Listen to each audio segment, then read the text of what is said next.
I want to start with the transfer portal because we're sitting here now. I believe, and you can correct me on this, I believe the number is up to 10 commitments, 8 signees. Is that where we're at the moment? Still 9 ranked signees, 9 signees, right? We're just waiting on the kid from Ferris State, right? From yesterday? Lawrence Hattar, yes. Lawrence Hattar. And that's an interesting one that we'll get to in a bit. Still, last I checked, third ranked class on the On3 industry ranking, which doesn't just rate the quality of players you're bringing in, it also rates the quality of players you're bringing in relative to what you've lost. And it's I think for me, especially on the offensive side of the ball, and maybe this is where we start this today, is I think that this offseason to this point has been sort of headlined by I think they've stacked a lot of shrewd, solid football moves, whether it's been the hiring of Chip Lindsey, whether it's been the bridge quarterback you bring in, whether it's, prioritizing Justice Haynes, bringing in Donovan McCulley, sort of fortifying your depth on the offensive line. We'll start with just the offense. I think there is a portion of the fan base, and I haven't gauged it enough to know if it's a majority of the fan base, if it's a loud, pocket of the fan base, but there has been some that's left, you're a little left to be desired at wide receiver. I think offensive line, it's interesting to me that you come into, this isn't me hating on the quality of the guys, but, in an offseason where I think you really need some bona fide upgrades on the offensive line, it's interesting to me that that's involved taking a guy from Cal Poly, taking a guy from Ferris State, and that's just the optics of it, right? They could be very good football players in their own right. Offensively, I think let's start with, I think the big conversation has been around wide receiver and around the offensive line. So what do you make of what they've done there to this point? Because offensive line, I think you've missed on a couple guys that I think you would really like to have, and the options are kind of starting to dwindle at wide receiver as we move into early January here. Yeah, I think that's kind of where they're at this point. I mean, you love the addition of Justice Haynes at the running back spot. Donovan McCulley comes in at wide receiver from Indiana. Tyler Morris, your leading wide receiver, transfers to Indiana. So kind of a trade there. Not necessarily a big upgrade at this point. I think you'd like to add another. And really, I thought that they believed they were in a great chance. They had a great chance of landing Skylar Bell from UConn. He ends up sticking there. Who knows? Maybe he comes after spring ball or something like that. But he had kind of one of those admissions things where, hey, if you leave before you graduate from UConn, you're going to have to drop down to about 60 credits. And then it's going to take you a couple more years to graduate when you're only a few credits away from graduating from your current school. So it's just kind of one of those unique situations where you can't get a Michigan degree with taking one semester of classes, which is understandable. So I think that one kind of hurt them a little bit, but I do think they have a plan. I think that there are still some names. Our EJ Holland has reported some of those today that Michigan's reaching out for at wide receiver. So we'll see how it ends up. I mean, to micro analyze, in the moment, it would be the same thing. I was thinking about this earlier with Bryce Underwood. They're pursuing him, and everyone said, well, stop talking about this because, they're not going to get him and whatever. But then they got him. So it's like, okay, well, at the time, you could say that all you want because no one could prove that you were wrong that they weren't going to get him. But then they did. So they clearly had a plan. They didn't know for sure they were going to, but it ends up in their favor. So let's see how it plays out with the wide receiver spot. I agree with you. Offensive line, a little bit underwhelming, although I think Lawrence Hattar is very intriguing, a guy who played in 27 games, was a first-team All-American at the D2 level for Ferris State, helped them win a couple national titles, including this season. 6'5", 335 pounds out of Livonia. He played left guard for them this season. He has 1 year of eligibility left. I don't think you certainly don't take a guy with 1 year of eligibility left if you don't think he could impact or compete right away. So, and there's a track record of D2 guys going to the NFL, even on the offensive line. So I think that is a really intriguing one. But yeah, like I said, Justice Haynes, I like. You bring in a veteran quarterback in Mikey Keene. So, they've made some good moves. I don't think you've had the splash move outside of Haynes that maybe the fans are looking for, but it's also not over yet. And it hasn't been for lack of effort, too. They were in on Max Clare. They've been on some of these. They at least kicked the tires on a guy like Zachariah Branch and Squirrel White. And, I don't. We've talked about this a little bit recently in that I think that if the portal cycle has sort of told you anything, it's that, this is very much to me kind of a ground up rebuild on the offensive side of the ball, which of course it is. Like when you start from where they are at the quarterback position, when you change coordinators, when you come off a year where you were one of the 4 or 5 worst offenses in college football, you're only going to land guys that you're willing to, I think, at least at wide receiver, you're probably only going to land guys that you're willing to outbid everyone else for. And we've talked about this too. And maybe it's a little bit hypocritical coming off of, the courtship of Bryce Underwood, but you don't want to make a habit of just building a roster out of guys who they're only here because they were the highest bidder. I think there is that chemical mixture of, weighing fit with guys that can help you, guys that buy in, guys that are team first guys. Now, I think the message that's been pretty clearly sent by the offseason moves that have been made, given that outside of changing coordinators, they haven't made any other changes to the coaching staff, wide receiver. I mean, they've been in on a lot of wide receivers, and Ron Bellamy's been in on that. So he's very much part of this process. To me, the message that's being sent is that, yeah, we do think with a better offensive scheme and obviously a more stable quarterback situation that some of these guys will pop. Maybe a guy like Samaj Morgan, has 4 catches for 34 yards in a game instead of 4 catches for 5 yards in a game. Maybe the execution's better. A guy like Fred Moore has a couple extra seconds or a couple, split second to get open down the field. So, right, I'm not going to, again, I would love to see some more proven production. I think that they've done a nice job in addressing, obviously the quarterback situation long-term with Bryce Underwood. I like the recruits that they brought in at wide receiver. I like the offensive linemen that they've brought in. But this is still, I think from a perception point of view, a lot of guys are like, there's got to be more proof in the pudding there. And when it comes to the gravitational pull of Bryce Underwood, I think that that's more something right now that maybe you feel the effects of on the recruiting trail instead of, a 3 to 4 year wide receiver in the portal. I don't know if that guy's necessarily fired up to just, to stake the twilight years of his career to a guy that hasn't thrown passes at this level yet. So that's nothing against Bryce. I just think that's kind of all a part of this.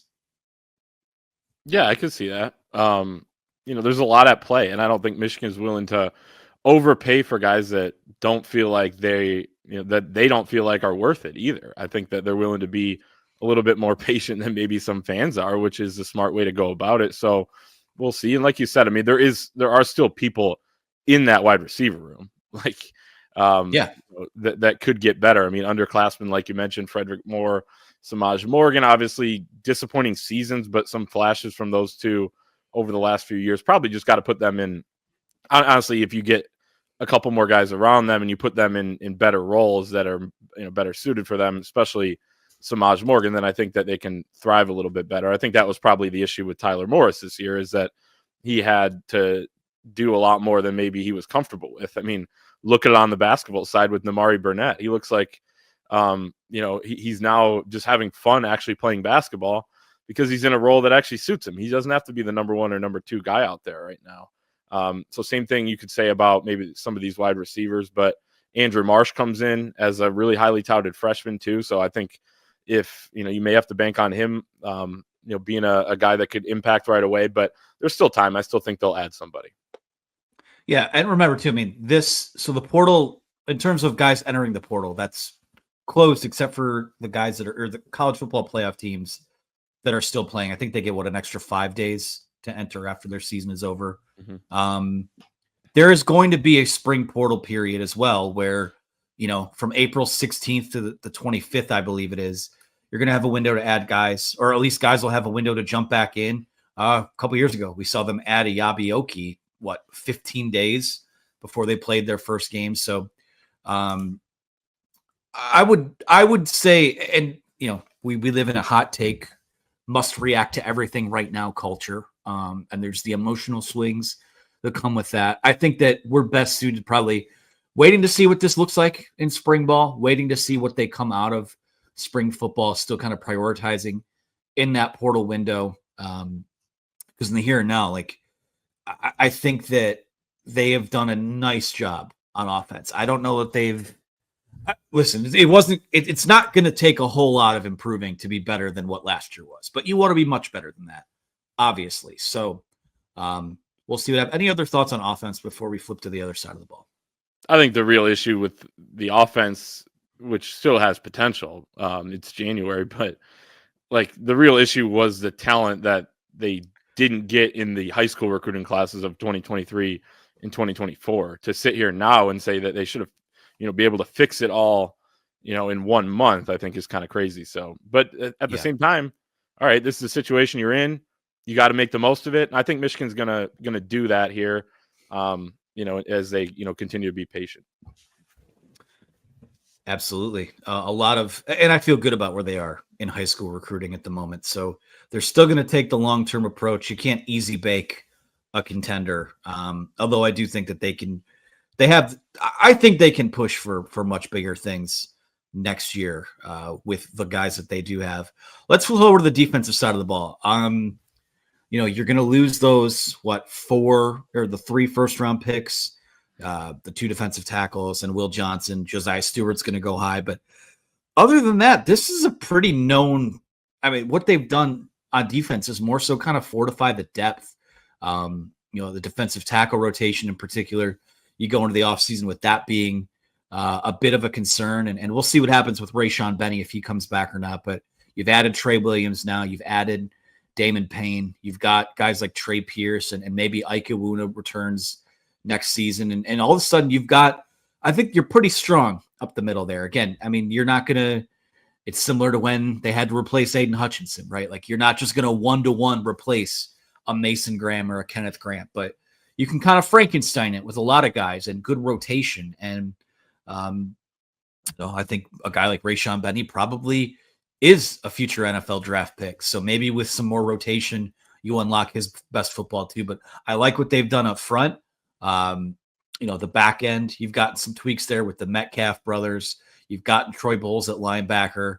I feel like I'm missing someone somewhere. But regardless, depth-wise, returning-wise, we're still waiting on official word from some guys. But, if that bowl game is any indication, that defense is already pretty good and looks like reinforcements depth-wise are coming. Yeah, and I think you didn't have Will Johnson in really the back half of the season, and the defensive backfield, if you get Rod Moore back, largely returns and is potentially better. I know you lose Makari Page, you lose Amir Hall, Wes Walker, who stepped in at the end of the year and became a starter when Makari Page moved down to nickel. But, what Brandon Hillman showed towards the end of the season, I think was really exciting. We know what Rod Moore can do. It would be great to get him back and get him healthy. Zeke Berry showed he could play outside or in the nickel. So there's a lot coming back on the defensive backfield. Pretty much your linebacking core is returning. You may move Jayshon Barham down to edge rusher. Still a little skeptical about what that could look like for him, but I do think you have some depth there to where if it doesn't work out fully, you still have other talented players. And then the defensive interior of the D-line was always going to take a step back when you lose Mason Graham and Kenneth Grant. Like you said, Rayshawn Benny coming back would be huge, but you got to be better elsewhere, right? If you're better at linebacker, then that helps offset some of the losses you lose at the interior of the defensive line. It's just like after the 2021 season when you lost Aiden Hutchinson and David Ojabo, you got a little better on the interior of the D-line. You got a lot better at linebacker that following season, as well. So it's not these 1-to-1 replacements. It's kind of like Texas last year when they lost those 2 stud D tackles, Tavondre Sweat and Byron Murphy. They didn't replace them with guys that were just as good, but that defense is better this season, in my opinion, than the Texas defense we saw make the semifinal game in 2023 because of what else is there. Defensive backfield, linebacking core is really good. So, we've seen it happen sometimes in the moment, though. It's hard. It's like, man, you lose these guys, and they were fun to watch too. So that's an element of it as well. But I think that, a couple pretty big additions with Damon Payne, transfer from Alabama, and Trey Williams, transfer from Clemson, and then the rest of the guys that you are able to return. I think it could be solid. And the biggest thing I think is that you have to have a lot of trust in what Wink Martindale can do with just about anybody that Michigan's going to be able to field defensively. Not anybody, but there's a baseline of talent there, and we saw what he did in that bowl game, which was really encouraging.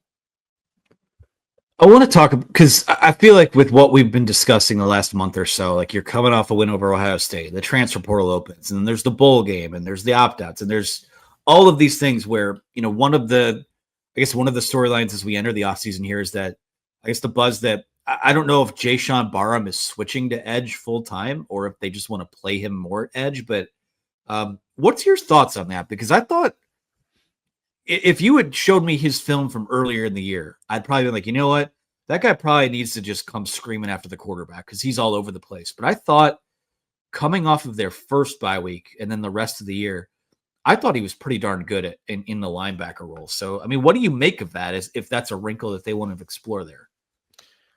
Yeah, I think it's worth exploring. I mean, I remember talking to a Maryland writer after he committed to Michigan out of the transfer portal last year, and he thought that his best position would be edge rusher and that Maryland actually played him there a little bit more than Michigan did this past season.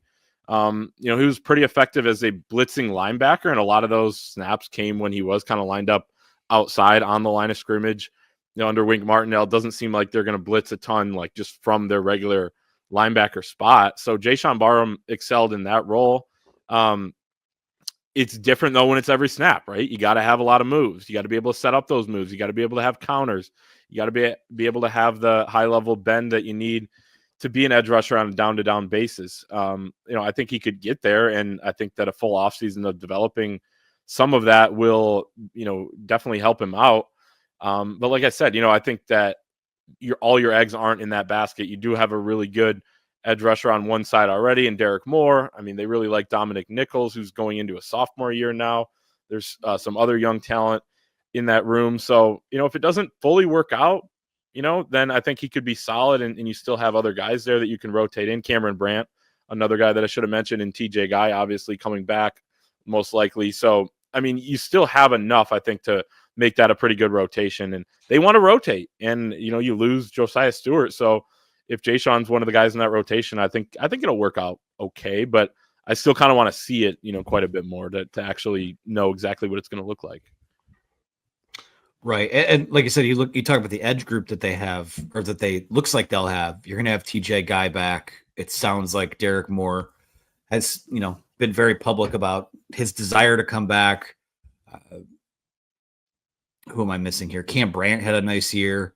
I like that they have this this sophomore trio of Devin Baxter, Dom Nichols, and Lugard Edekpayi that I feel are gonna factor in somewhere just with a full off season in the weight room and all those types of things. So it'll be interesting to see. When you can be multiple in your looks, that's kind of the reason that Mike Barrett had moved back to safety, and then they moved him to kind of a hybrid role after that Michigan State game in 2021, you didn't have to sub as much when you have all these guys on the field that can do multiple things. So if that's something that they would like to explore, I would like to see it.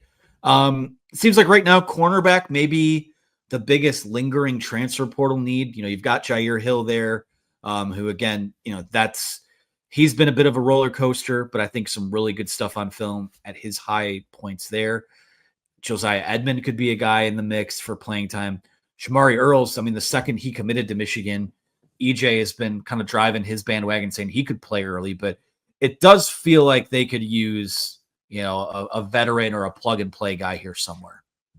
Yeah, I think they're looking for that, and haven't landed that guy yet. I mean, you have Tevis Metcalf, and he says he could play all over, more of a nickel though. And he's the Arkansas transfer that's coming in.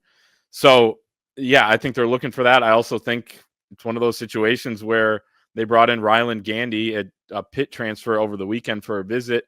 He ends up signing today with Indiana.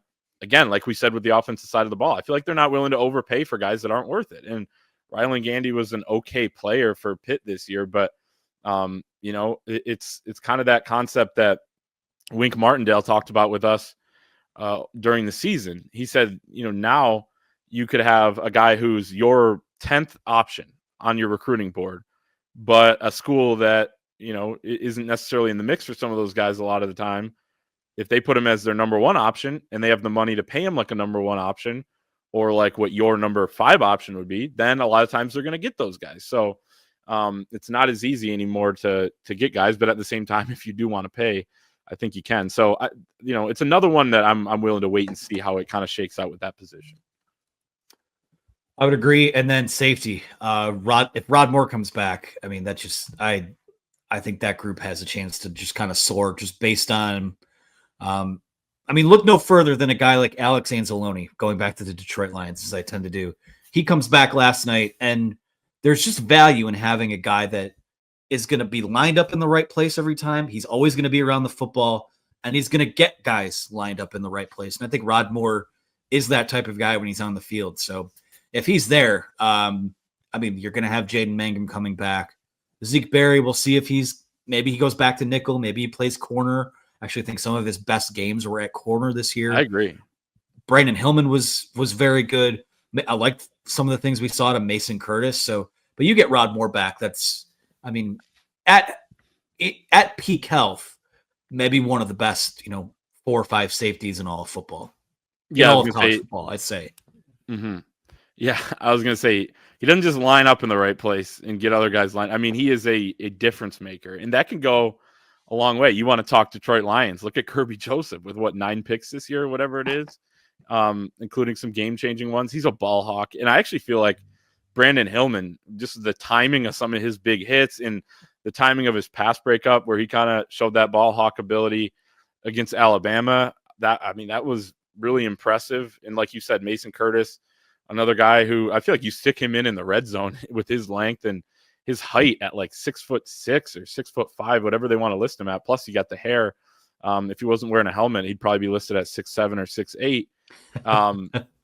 He's another guy that I feel like you can use as a weapon. Could one of those guys move into the nickel at times when you need him to? So you have versatility. You got some depth there.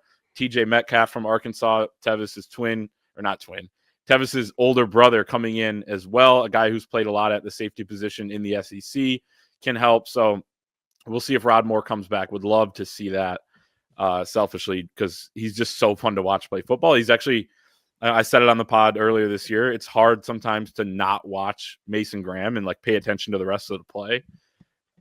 Same thing goes for Rod Moore out there, pre-snap, during the snap, watching him communicate, watching him play. It is as fun as it gets. So I hope we get to see that for another season. And it would certainly help Michigan's defense mightily. I remember in that Ohio State game in 2023, you and I are sitting next to each other, and I was like, man, I'm glad Rod was able to come back, but he just wasn't quite the same guy this year. And then he has the pick when he calls game. So I didn't agree, by the way. Fade all of the takes that I have, by the way. He calls game there, and then his Rose Bowl, that's maybe his best game in college. Just an incredible performance. So to have him back, you're literally getting an All-American back if he returns. Any other thoughts on, I guess, anything we've talked about, offseason, transfer portal, offense, defense? Where are we at right now? I don't think so. I just think that Wink Martindale has proven so much lately, and you go into the offseason feeling really good about what he's going to be able to do coordinating this defense. I think he's figured out the college game. Doesn't mean there aren't going to be, bumps in the road and all that, but it took about a half a season, and I think they're there right now. I think that you feel really good about the defensive staff right now heading into the offseason, which is a good place to be in considering all the changes you had last year. There's continuity. And remember this, when Jesse Minter, a guy who had a lot of college experience, even though he was an NFL guy, he talked so much that second year going into 2023 about how much easier it was to, just the relationships with the players and knowing what they do well and them knowing what he wants out of each guy. So that's going to go a long way. Not only did Wink Martindale figure some things out in the back half of the season, but now he's got this continuity, this familiarity with the players. Oh, I mean, it's huge. As stable as you can keep all of that, that's I mean, that's a huge key, and I think that's a big reason why um, we saw improvement this year. You saw improvement in that bowl game, and now, I mean, you would just expect them to kind of soar from there. And hopefully, even if they're not as talented, given some of the NFL guys they lose, maybe you're a little more equipped to play some complementary football next year with what we expect to be a much better offense.